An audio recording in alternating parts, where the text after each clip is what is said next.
उरणमध्ये सध्या प्रचाराचा जोरदार धुरळा उडत आहे। शेकापचे युवा नेते प्रीतमदादा म्हात्रे घरोघरी जाऊन प्रचार करत आहेत। अशातच लुवे येथे भव्य सभेचं आयोजन प्रीतमदादा म्हात्रे यांच्या प्रचारासाठी केलं होतं। या सभेत प्रीतमदादांनी विरोधकांवर आक्रमक शैलीत घणाघात केला। अत्यंत अभ्यासपूर्वक उरणच्या समस्या मांडल्या। मुद्देसूद भाषण करत उरणच्या समस्यांना हात घातल्याने विरोधकांची चांगलीच पोलखोल झाली। उरणच्या असंख्य समस्या आणि त्यावर नियोजनबद्ध उपाययोजना आपल्याकडे तयार असल्याचा विश्वास त्यांनी उरणच्या मतदारांमध्ये जागवला। या सभेला तुडुंब अशी गर्दी झाली होती। तरुण आणि महिलांची उपस्थिती लक्षणीय असलेली पाहायला मिळाली। मी येणारे मुख्य मुद्द्यांवर जे काल जसे बोललो तशी आज इथली परिस्थिती तुमच्या पुढे थोडक्यात मांडण्याचा प्रयत्न करणार आहे। सुरुवात झाली लोकल ट्रेनला 1.5 वर्षापूर्वी Kharkopar railway station, Bamandongri railway station इथे आम्ही काही दिवसापूर्वी गेलो। टॉयलेट एकदम मस्त बांधले होते, परंतु पाणीच नाही। महिलांची कंप्लेंट आली आणि त्याच्यात आम्ही तिथे गेलो। आम्ही पुढच्या 7 दिवसात पाणी चालू केलं, जे 1.5 वर्ष बंद होतं आणि महिलांनी एवढ्या जोरात आमचं स्वागत केलं। परंतु तिथे गेल्यावर आम्हाला दुसरी अडचण निर्माण झाली। तिथे गेल्यावर जे एस्केलेटर असतात ना, स्वयंचलित जिने, हे स्वयंचलित जिने देखील तिथे 1.5 वर्षापासून पडले होते। म्हणजे ट्रेन चालू झाली तेव्हापासून हे पडले होते। म्हणजे वॉरंटी त्याची एक वर्षाची वॉरंटी देखील गेली, तसेच पडले होते। सिडकोकडे तिथूनच फोन केला, शेका पक्षाच्या भाषेत जरा बोललो। पुढच्या 1.5 महिन्यात आता ते हे जिने चालू झालेत ना, हे आपल्या शेका पक्षाच्या कार्यकर्त्यांमुळे जिने चालू झालेत। ह्या ज्या मूलभूत गरजा आहेत, नागरिक तुमच्याकडनं काय मागतात? काही मागत नाही। त्यांना रस्ता, पाणी, स्वच्छता हेच सगळं पाहिजे असतं आणि या सुविधा ज्या दिल्यात या पाहिजे असतात।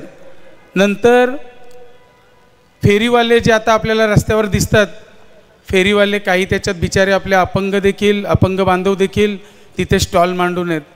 तुम्हाला माहिती आहे का, सेक्टर 2, 5 आणि 19ला स्टॉल बांधून रेडी आहेत। हे स्टॉल मला वाटतं 2 वर्ष झालेली आहेत। हे स्टॉल बांधून रेडी आहेत, परंतु अजूनपर्यंत या फेरीवाल्यांना काही स्टॉल द्यायला ही सिडको मागत नाही आहे। हे आमदारांचं काम नाही आहे की बाबा 2 वर्ष बिल्डिंग किंवा स्टॉल रेडी आहेत, ते सुद्धा तसेच या एस्केलेटरसारखे खराब होणार। मग आता पुढच्या या दिवसात उद्या जर संधी मिळाली ती मिळेलच। ती मिळाल्यानंतर हे कसे प्रश्न मार्गी लागत नाही हेच मी बघतो। नंतर तिसरा प्रश्न माझ्या पुढे, जो पोस्ट ऑफिस, आता एवढी लोकसंख्या इथे लाखोने वाढली आहे। 52,000 फक्त मतदान आहे, परंतु लाखोने लोकसंख्या इथे नागरिक भारताच्या कानाकोपऱ्यातून राहायला आलेत। पोस्ट ऑफिसची खूप गरज आहे। पोस्ट ऑफिससाठी सिडको जागा देत नव्हती। आम्ही सेक्टर 8ला प्लॉट नंबर 54 शेतकरी कामगार पक्षाच्या पत्रावर हे सँक्शन करून घेतलं। पुढच्या काही दिवसात त्याचं काम चालू होईल। 5वी गोष्ट, इथे स्मशानभूमी ही प्रत्येक गावागावात आपल्या स्मशानभूमी आहेत, परंतु आपल्या इथे नागरिक आलेले आहेत। स्मशानभूमीचा उपयोग होऊ नये, परंतु शेवटी जो माणूस येतो तो जातो, ती स्मशानभूमीची गरजच आहे। तुम्हाला सांगतो, जिथून आपण या अटल सेतूवरनं उतरतो सेक्टर 14ला ही स्मशानभूमी दिसते नवीन, तिथे तुम्हाला ही शेतकरी कामगार पक्षामुळेच आली। कुठलंही पद नाही, काही नाही, फक्त ग्रामपंचायतीच्या मार्फत आम्ही सिडकोत गेलो। सिडकोतून या सगळ्या गोष्टी करून घेतल्या। या स्मशानभूमी कार्यान्वित आहे। 6वी गोष्ट तुम्हाला सांगतो, हे आमच्या मनातली गोष्ट, शेतकरी कामगार पक्षाच्या कार्यकर्त्यांच्या मनातली गोष्ट, की इथे आता शाळांमध्ये जातो, कुठेच लायब्ररी दिसत नाही। आजकाल पुस्तक वाचन राहिलं नाही, सगळ्यांकडे मोबाईल आहे, सगळ्यांकडे टॅब आहे, त्याच्यातच लहान मुलं देखील त्याच्यातच सगळे बघतात। आम्ही सेक्टर 17ला लायब्ररी स्वतःच्या हिमतीवर चालू केली। आज ती उघडपणे चालू आहे। तिथे जाऊन लहान मुलं देखील आज पुस्तक वाचन करतात। तिथेच आम्ही त्या जागेचा वापर इतर वेळी योगासाठी करतो। ज्या आमच्या बचत गटाच्या महिला भगिनी आहेत त्या तिथे योगा सेंटर चालू केलं आहे। म्हणजे या अशा गोष्टी आहेत की ज्या गरजेच्या आहेत, शहरातल्या लोकांना पाहिजे, या गोष्टी आम्ही देतोय आणि याच्या पुढेही देणार। 7वा विषय, जो कोपरला तलाव आहे सेक्टर 9ला, हा तलाव हे शहर नसल्यापासून 40-50 वर्षापासून हा तलाव आहे. या तलावाच्या भोवती आता इथे नवीन वसाहत आली, ते तलाव चांगलं सुशोभीकरण तिथे झालेलं आपल्याला दिसतंय. इथे आम्ही स्वतःच्या जेम म्हात्रे संस्थेच्या मार्फत सकाळी खूप लोक तिथे मॉर्निंग वॉकला येतात. बऱ्याच जणांची आणि खास करून ज्येष्ठांची मागणी ओपन जिम पाहिजे होतं. त्याच्यात आम्ही न विचार करता आम्ही कुठल्याही निधीचा हे न करता आम्ही स्वतः तिथे ओपन जिमचे साहित्य कार्यान्वित केले. नंतर तिथे आली मागणी, जे उल्व्यात पहिलं झालं असेल मला वाटतं, या सगळ्या जिथे ओपन प्लॉट आहेत, गार्डन आहेत, गार्डन अजून डेव्हलप व्हायचे आहेत, कुठेच टॉयलेट नव्हतं. आम्ही ग्रामपंचायतीला विनंती केली. मी गव्हाण ग्रामपंचायतीचं मनापासून आभार मानेन की त्यांनी कोणताही विचार न करता तिथे टॉयलेट बांधलं आणि लेडीज वेगळं, जेंट्स वेगळं आणि एकदम स्वच्छ असं टॉयलेट आज कार्यान्वित झालं. 1 महिन्यामध्ये त्यांनी बांधलं. म्हणजे असं शेतकरी कामगार पक्षाच्या सूचनेला देखील रिक्वेस्ट करतात, हे मला तुम्हाला सांगायचं आहे. नंतर जो विषय महत्त्वाचा आहे की ज्याच्यामुळे आज आपण सगळेजण आहोत, छत्रपती शिवराय आणि डॉक्टर बाबासाहेब आंबेडकर यांच्या विचारांवर आपण चाललेलो आहोत.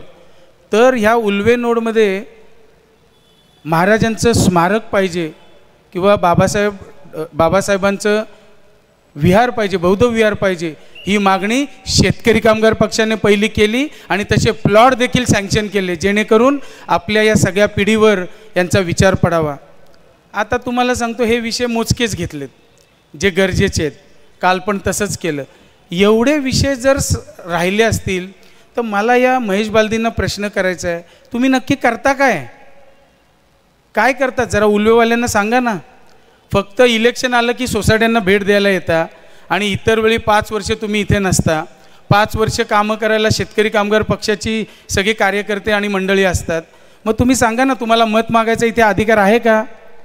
तुम्ही खरं सांगा.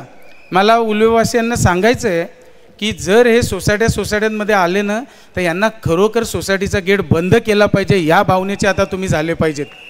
कारण बरेचसे भारतातील कानाकोपऱ्यातून आलेले विविध जाती धर्माची सगळी मंडळी आज आमच्यासोबत जुडलेली आहेत. म्हणजे आंध्रा असेल, इकडनं तुमचे मुस्लिम समाज असेल आणि आगरी, कोळी, मराठी, कराडी, आदिवासी, बौद्ध हे तर आहेतच आहेत. परंतु कुठून काठमांडूवरून देखील माणसं राहायला आलेली लोक आहेत, हे देखील आज आमच्याशी जुडलेत. का तर आम्ही शीख बांधव देखील आहेत, ज्या शीख बांधवांसाठी आणि बाकी इतर सर्व धर्मियांसाठी आम्ही सगळ्यांसाठी प्लॉट मागतोय. मग ती आपल्याला भांडणं नको म्हणून व्यवस्थितरित्या त्यांची प्लॉटिंग झाली पाहिजे, हे देखील आम्ही बघतोय. या सगळ्या गोष्टी आम्ही काहीतरी विजन असेल म्हणून करतोय ना. या गोष्टी तुम्हाला मी एकच सांगतो. आणि इथे आजकाल काय, या उल्व्यामध्ये खूप दमदाटी होते असं ऐकलं आहे.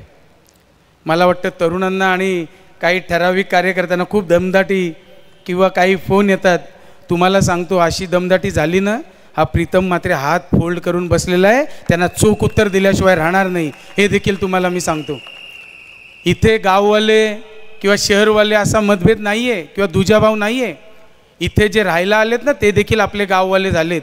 त्याच्यामुळे मी तुम्हाला सांगतो, जर शहरवासियांना अशी दमदाटी होत असेल तर तुम्ही त्यांना सांगा, कोपरचा ॲड्रेस रंजना निवास हा द्या, तिथे भेटायला जा, ते तुम्हाला उत्तर देतील. आणि मग मी काय उत्तर द्यायचं ते देतो. अजिबात घाबरण्याची गरज नाही आहे. हे थोडके येतात, जर घाबरले तर तसं उत्तर देखील आपण द्यायला इथं बसलो आहे. तुम्हाला एकच सांगतो, तुम्ही आज ज्या भावनेने आमच्यावर विश्वास टाकला आहे, मी तुम्हाला एक गोष्ट सांगेन की शेतकरी कामगार पक्षाची ही चळवळीतली लढाई आहे. 2009 साली आमदार विवेक पाटील साहेब 30,000 मतांनी विजयी झाले होते. 2014ला 700 मतांनी निसटता पराभव झाला. तो देखील आमदार विवेक पाटील साहेब बाळाराम पाटील साहेबांसाठी पनवेलला तिथे होते, कारण त्यांना वाटलं की माझे कार्यकर्त्यांच्या जीवावर मी निवडून येईन. आणि खरोखर ते तसंच होतं. 2019ला कर्नाळा बँकेचा विषय काढला. अरे, महाराष्ट्रात एकमेव बँक आहे की जिने व्याजासहित पैसे परत दिले, अशी कर्नाळा बँक आहे. कुठल्या बँकेचे दुसरे पैसे परत मिळालेत तुम्ही सांगा? अशा विचारांचे आणि अशा नेत्यांच्या हाताखाली काम करणारी आम्ही मंडळी आहोत. तुम्हाला पुन्हा एकदा सांगतो की पत्रकार बांधव, आपण हे सगळं सांगितलं पाहिजे किंवा हे आपल्या प्रिंट मीडिया किंवा आपल्या चॅनलद्वारे दाखवलं पाहिजे की ह्या गोष्टी आम्ही शेतकरी कामगार पक्षाच्या चळवळीतले कार्यकर्ते आम्ही कायम करत आलोत आणि करत राहणार. मी तुम्हाला सांगतो, येत्या 20 तारखेला शिट्टी या निशाणीच्या पुढचं आपण बटन दाबलं आणि या दाबलेल्या बटनाचा आवाज 23 तारखेला जोरात झाला आणि हा आवाज जर जोरात अजून जोरात झाला, खूप जोरात झाला, तर मी तुम्हाला सांगतो हा आवाज मी वाया जाऊ देणार नाही, हे देखील तुम्हाला मी सांगतो. तरुणांचा ओढा प्रीतमदादांकडे येताना दिसतोय. ही गर्दीच त्यांची साक्ष असल्याचं सांगत आपली निशाणी शिट्टीला मतदान करून समाजसेवक प्रीतमदादांना प्रचंड मताने विजयी करा, असं आवाहन यावेळी अखिलदादा यादव यांनी केलं. मी आज बघितलं की आज बाईक रॅली सुद्धा झाली. संध्याकाळी 4 वाजता चालू झाले बाईक रॅलीचे. परिसरात 300 ते 400 बाईक होते. दादाच्या पाठीमागे प्लस 4 व्हीलर होते आणि इथं जास्त करून यंग पोरांचं जास्त प्रसिद्ध आहे नेतृत्वामध्ये. दादांनी जे मुद्दे घेतलेत की आपलं रोजगारसाठी पोरांचे एअरपोर्टमध्ये लावण्यासाठी ते एक महत्त्वाचा मुद्दा आहे आणि ते दादा नक्कीच करणार आणि ही संधी दादाला आमदारची संधी नक्की भेटणार आहे ही मला खात्री आणि उलिव नोडमध्ये आम्ही चांगलं लीड पण काढू. नक्कीच आम्ही पॅम्पलेट घेऊन दारात मी स्वतः चाललो आणि माझे एक कार्यकर्ता ते दारात पोचत आहेत आणि पोचताना आम्हाला खरंच आनंद वाटतो की लोक मला सुद्धा ओळखतात आणि दादाला सुद्धा ओळखतात की आम्ही इथं नवरात्री देवीच्या उल्लेच्या महाराणीच्या देवीच्या आशीर्वादाने आम्ही इथं घराघरात पण सुद्धा पोचलेलो आहेत आणि ते आम्हाला प्लस पॉईंट आहे. म्हणून आम्हाला इथं मी तुम्हाला सांगतो की उल्वे नोड 1मध्ये आम्ही नक्की लीड मारूया आणि नोड 2ला पण सचिन राजे बघतात ते पण लीड मारणार. कारण एकच नवीन सिटी आहे. नवीन सिटीमध्ये शौचालय झालं, मेन मुद्दा झाला तर रेल्वेचं टायमिंग बरोबर नाही आहे आणि NMT आणि वेस्टीचं आपलं जे बस आहेत बसची सुविधा पण टायमिंग उपलब्ध नाही आहेत. जेणेकरून आणि CCTV पण प्रत्येक गल्लीमध्ये पाहिजे. कसं रात्री आज सिटी झाली 3 लाखच्या आसपास लोक आलेत आणि नोकरीला लांब जातात, रात्री लेट येतात, 11 वाजता प्रवास करतात. त्याच्यासाठी सेफ्टीसाठी ते सगळे बरेच मुद्दे आहेत. पण दादाने येणार 20 तारखेला ते मतदार आहेत त्याच्यावरती आम्ही प्रचंड मताने विजय करणार आहे. 23 तारखेनंतर होळी आणि दिवाळी एकसंगती करणार आहे एवढ्यामध्ये काहीच खात्री नाही आहे. आणि नंतर जे मुद्दे असतील ते मुद्दे कसे फटाफट सुटतात ते तुम्हाला तुमच्या चॅनलच्या प्राईम आम्ही नक्की सांगणार. वादळवारा live city news bureau, Uran. Navi Mumbai व रायगड जिल्ह्यातील ताज्या बातम्या आणि घडामोडींसाठी सबस्क्राईब करा वादळवारा लाईव्ह चॅनल आणि दाबा बेल आयकॉन.